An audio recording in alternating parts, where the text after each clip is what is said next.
بسم اللہ الرحمن الرحیم۔ السلام علیکم۔ آپ دیکھ رہے ہیں یوٹیوب چینل سعودی عرب، دنیا کی وہ واحد مملکت جس کا نام کسی خاندان کے نام پر ہے۔ سعودی عرب فرما روا خاندان آل سعود کا پس منظر کیا ہے؟ اس خاندان کے آباء و اجداد کون تھے؟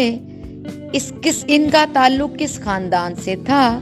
کیا وہ واقعی عرب کے مشہور خاندان عنزہ سے ہے؟ عام طور پر خیال کیا جاتا ہے اور کہا جاتا ہے کہ کیا آل سعود حقیقت میں عربی نسل ہیں یا کسی خاندان سے تعلق رکھتے ہیں جو عرب تھے، یا ان کے آباء و اجداد مسلمان تھے یا ان کا کوئی اور مذہب تھا؟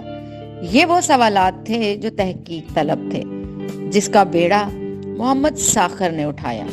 محمد ساخر کی یہ ریسرچ اس کی موت کا پروانہ لے کر آئی اور سعودی حکام نے اپنی اصل حقیقت سامنے آنے پر اس شخص کو سزائے موت دے دی۔ محمد ساخر کی ریسرچ کے مطابق 851 ہجری میں قبیلہ عنزہ کی ایک شاخ آل مصالح کے تعلق رکھنے والے کچھ افراد نے ایک تجارتی کارواں کی تشکیل دی، جس کا مقصد عراق سے غذائی اجناس خرید کر نجد لانا تھا۔ اس قافلے کا سالار سامی بن مسلول تھا۔ اس قافلے کا گزر جب بصرہ کے بازار سے ہوا تو قافلے کے کچھ لوگوں نے اشیاء خوردنوش خریدنے کے لیے شہر بصرہ کا رخ کیا۔ وہاں ایک تاجر کے پاس پہنچے جو یہودی تھا اور اس کا نام مردخائی بن ابراہیم بن موسیٰ تھا۔ خرید و فروخت کے دوران اس شخص نے پوچھا کہ تمہارا تعلق کس قبیلے سے ہے؟ یہ سننا تھا تو یہودی کھڑا ہو گیا اور ان کا پرتپاک طریقے سے اور گرم جوشی سے استقبال کیا، ہر کسی کو گلے لگایا اور کہا میرا خاندان بھی اور میرا تعلق بھی اس قبیلے کی ایک شاخ سے ہے، یعنی ازنا سے۔ ازنا قبیلے کا اس نے اپنا ذکر کیا، لیکن میں اپنے والد کے ساتھ ازنا قبیلے کو چھوڑ کر کچھ خاندانی جھگڑے کی وجہ سے بصرہ رہائش اختیار کر چکا ہوں۔ اس نے بعد ازاں اپنے خادموں کو حکم دیا کہ قافلے والوں کے تمام اونٹوں پر گندم، چاول، کھجور کی بوریاں لاد دی جائیں۔ یہودی تاجر کے اس رویے نے قافلے والوں کو کافی حیران کر دیا اور انتہائی خوش ہوئے۔ ان کے خاندان کا فرد مل گیا جو ان کے خاندان کے رزق کا وسیلہ بنا۔ انہوں نے اس کی ہر بات پر من یقین کر لیا۔ اگرچہ وہ تاجر یہودی تھا، لیکن چونکہ المصالح قبیلے کے لوگوں کو اناج کی شدید ضرورت تھی، انہوں نے اس کی مہمان نوازی کو غنیمت جانا۔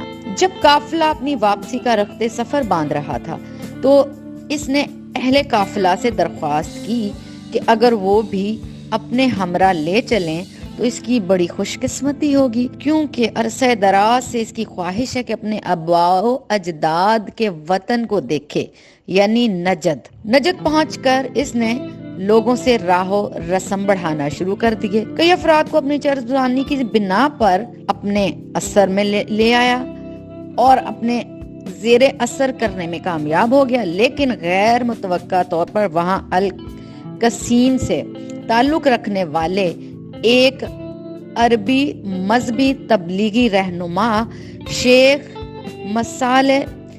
صالح السلمان عبداللہ کی مخالفت کا اس کو سامنا تھا۔ اس نے دیکھا کہ جب مجھے ان کی مخالفت کا سامنا ہے اور ان پر میرا کوئی داؤ پیچ نہیں چل رہا، اور یہ جو عالم ہے ان کا تو تبلیغ کا دائرہ نجد، یمن اور حجاز تک پھیلا ہوا تھا، اس یہودی کو اس شخص کی مخالفت کی وجہ سے مجبوراً یہ علاقہ چھوڑ کر جانا پڑا۔ وہ القسیم سے الاحساء آ گیا۔ یہاں آ کر اس نے اپنا نام تبدیل کیا اور مردخائی سے مرخان بن ابراہیم موسیٰ بن گیا۔ پھر یہاں کے قریب ایک اور علاقہ الفتیق کے قریب ایک علاقہ دریا میں قیام پذیر ہو گیا۔ یہاں اس نے مقامی باشندوں میں اپنا اثر و رسوخ بڑھانے کے لیے جھوٹی کہانیاں گھڑی، جھوٹے قصے گھڑے۔ سب سے پہلے اس نے جنگ احد کا سہارا لیا۔ اس نے یہ کہانی بنائی کہ رسول اللہ صلی اللہ علیہ وآلہ وسلم کے زمانے میں مسلمانوں اور کفار کے مابین ایک جنگ لڑی گئی تھی۔ جو جنگ کا نام اس نے لیا اس کا نام تھا جنگ احد۔ اس نے کہا کہ آپ رسول اللہ صلی اللہ علیہ وآلہ وسلم کی ڈھال ایک کافر کے ہاتھ لگ گئی تھی۔ کافر نے وہ ڈھال بنو کنیکا کو بھاری رقم کے عوض فروخت کر دی۔ بنو کنیکا نے اسے بیش قیمت خزانہ سمجھتے ہوئے اپنے پاس محفوظ رکھا۔ یہودی تاجر نے اس علاقے کے بدوؤں کے درمیان من گھڑت کہانیاں پھیلانا شروع کر دی، اور لوگ اتنے سادہ تھے، وہ قبائل تھے، دیہاتی تھے، وہ اتنے سادہ لوگ تھے کہ اس کی ہر بات پر یقین کرتے گئے۔ سادہ لوگوں کے درمیان اپنا آپ منوایا، ان کو گمراہ کرنا شروع کر دیا۔ اس کے خیال کے مطابق یہ علاقہ عرب میں یہودیوں کی سلطنت قائم کرنے کا مرکز بنانا تھا۔ بعد ازاں خود کو اس نے اس علاقے میں ملک کہلوانا شروع کر دیا، یعنی بدوؤں کا بادشاہ۔ اس نے اپنا اتنا اثر و رسوخ استعمال کیا کہ لوگوں کو اپنے زیر تسلط کر لیا، اور بعد میں خود کو ملک بادشاہ کہلوانا شروع کر دیا۔ عرب کے صحرائی بدوؤں سے روابط شروع کر دیے۔ بعد ازاں اس کی خبر اس موقع پر دو قبائل بنو خالد قبیلہ اجمان کو ہوئی۔ اس یہودی کی وہ اصلیت کو جان گئے اور فیصلہ کیا کہ اس فتنے کو ختم کر دیا جائے۔ انہوں نے ایک پرزور حملہ کیا، اس کو چاروں شانے چت کیا، اس کی اینٹ سے اینٹ بچا دی۔ اب ناظرین کرام، مردخائی وہاں سے بھاگنے میں کامیاب ہوا۔